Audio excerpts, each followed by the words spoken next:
Good morning. Welcoming yourself to your practice.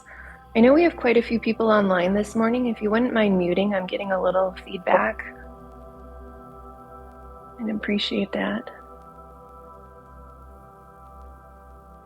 And we're back after our brief pause, a little week off. I hope you were able to continue your practice on your own.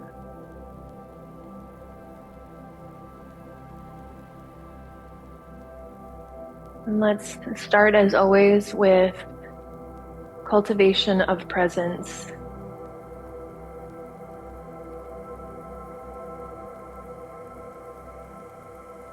As you breathe in, you know you are breathing in.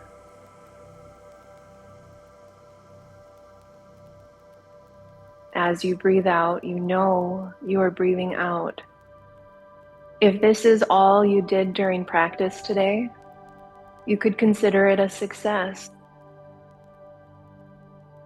I'd argue that even the fact that you are in practice, you've already demonstrated success, if there's such a thing.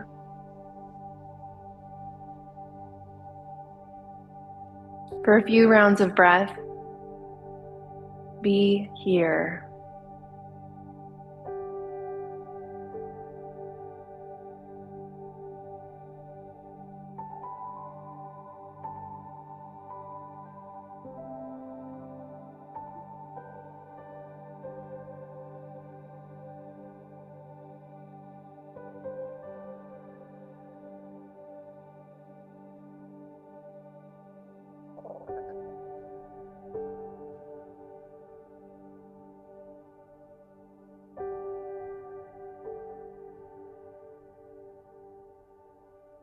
About a week and a half ago, I was hosting a book club and was chatting with a gal who was expressing some disdain for some Buddhist circles, Buddhist practice. There's a lot of words and a lot of stuff, a lot of guidance that gets in the way sometimes. Can help us with clarity, it can help us on the journey, but the practice itself is about stripping away everything that is unnecessary. So maybe you stay with your breath.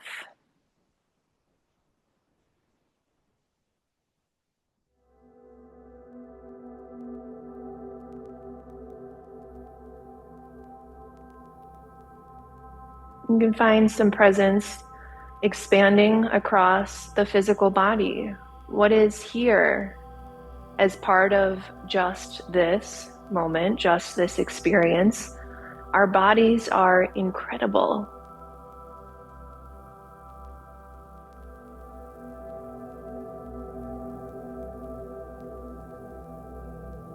All of the pain, all of the wiggles, all of the flexibility, all of our strength, all of our neutrality, those parts that we never even pay attention to, shape this moment.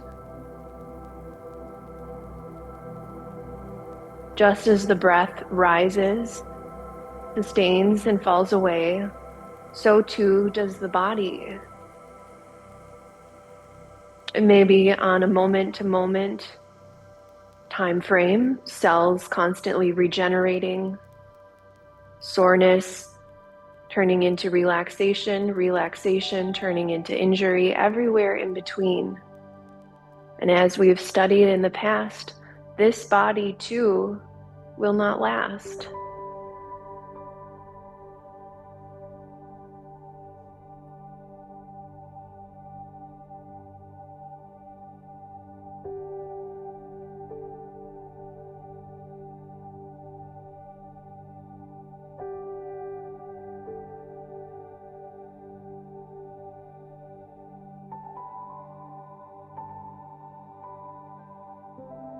You can go beyond the physical body and start to check in with the energy body. With the time change, perhaps feeling sluggish this morning, or like me, slept in a little bit.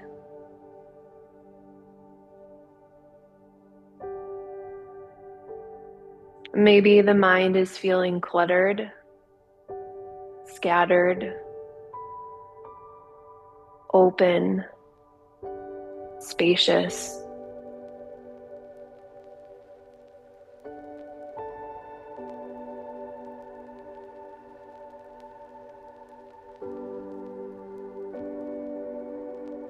And we're going to pause for today's practice. I think we have 2 more components to the mind before we go into our last study of the sutta. But a little intermission here today. You can stay with your breath, you can stay with your body, you can stay with contemplations in the mind. All of those are hopefully safe and familiar at this point. But if you're open to it, let's dip into the heart. One of my favorite spiritual teachers always opens his practice with the question, how is your heart? How is my heart? And if it's helpful to even bring one hand to the heart or both hands to the heart, feel a little physical connection. This is the center of the chest rather than the organ off to the left. And quite frankly, I'm offering this practice today because my heart feels pretty heavy. And these practices help us create capacity for those really difficult and strong emotions. This is not spiritual bypassing. This is not an avoidance strategy of things that are hard. Rather, it is cultivation of space for everything to exist just as it is. Maybe your heart feels light or hopeful with the beautiful weather we had yesterday. It's potentially easier to feel some lightness. Maybe you've been able to spend some time with friends, family, self that has filled you up. Or maybe you're with me and feeling a little bit heavy or jaded in the heart space. Come into what's real.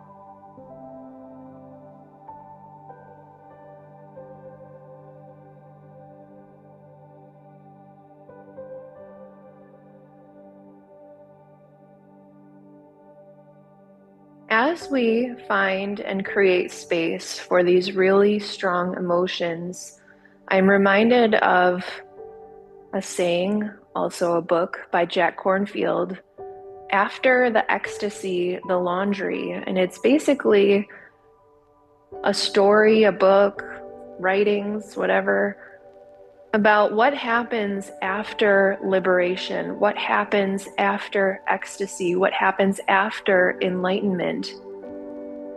And as the book title suggests, you do your laundry. And it's so beautiful to think about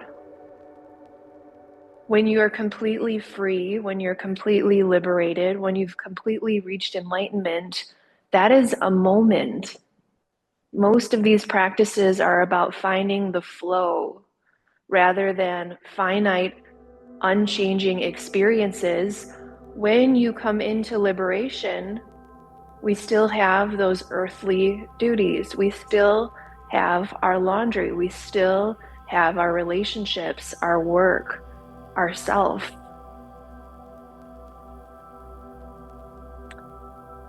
And as I was thinking about after the ecstasy, I was also thinking about after the grief, after the heaviness, after the heartache and the hard times.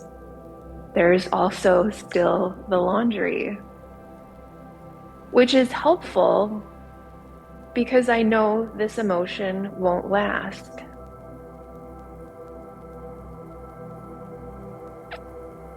So for our practice today, silence and time, to continuously investigate that very simple question, how is my heart? It doesn't need to be a grand opus about this fixed state of the heart. It can be moment to moment awareness of how the heart is. If it's helpful to keep hand at the heart center throughout practice, you can. Otherwise, rest hands. Simple instruction. How is my heart?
If the mind has started to jump off into what's next, taking you away from presence, remember that is sati, remembering.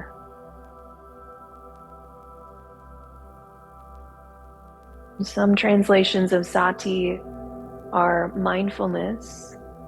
I really, really loved the more accurate and complete definition translation as remembering. It is a process. How is my heart? If the heart is too much to hold, how is the experience of the breath, of the body, of energy, of the mind? Keep remembering.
And why should we care about being present with a heavy heart? Why should we care about being present to an easeful heart? In both circumstances, those situations will arise, sustain, fall away, and then we have our laundry. Personally, I am working on caring because it is real. The more and more I practice understanding and knowing what is real, moment to moment, has the capacity to soften my heart even in those hard times. I see what is real within me, and I know and recognize what is real in another.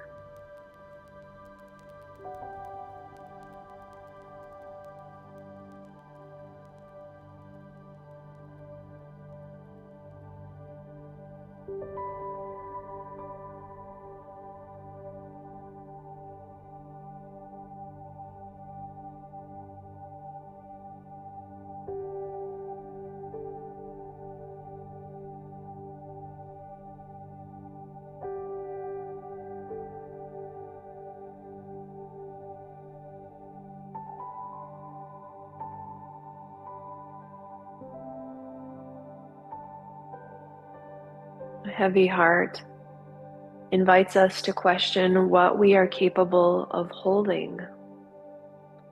We can discern what we can tolerate, what we won't tolerate.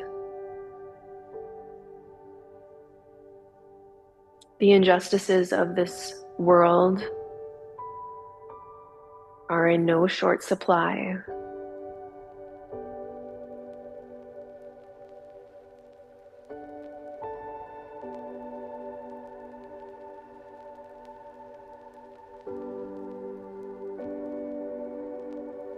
Know your own heart. Know our shared humanity.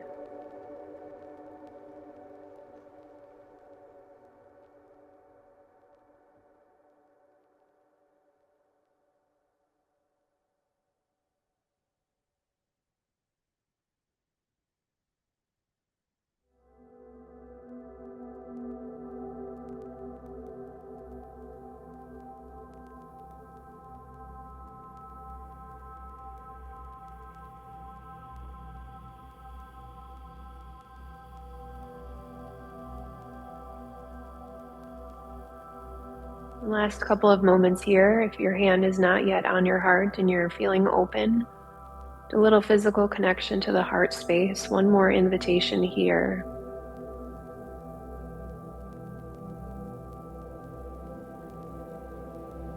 In energy practices, the heart chakra is halfway between our grounding and our divinity.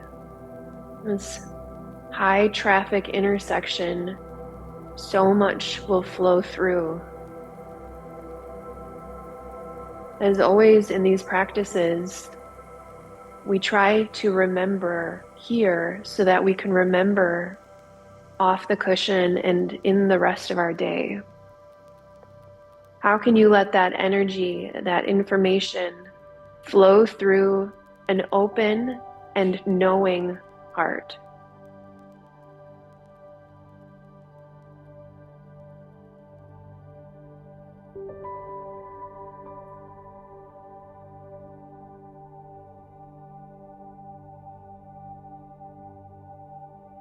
And if it serves you to bring hands to heart center, palms together, Anjali Mudra, slight tuck of the chin to the chest. This is a posture of reverence. And may the merits of this practice be of benefit to all sentient beings. And we take this practice and recognize our own hearts, and we recognize the hearts of all we encounter. That is why this practice is of merit to all sentient beings. We include ourselves in the circle of compassion. And thank you for your practice today.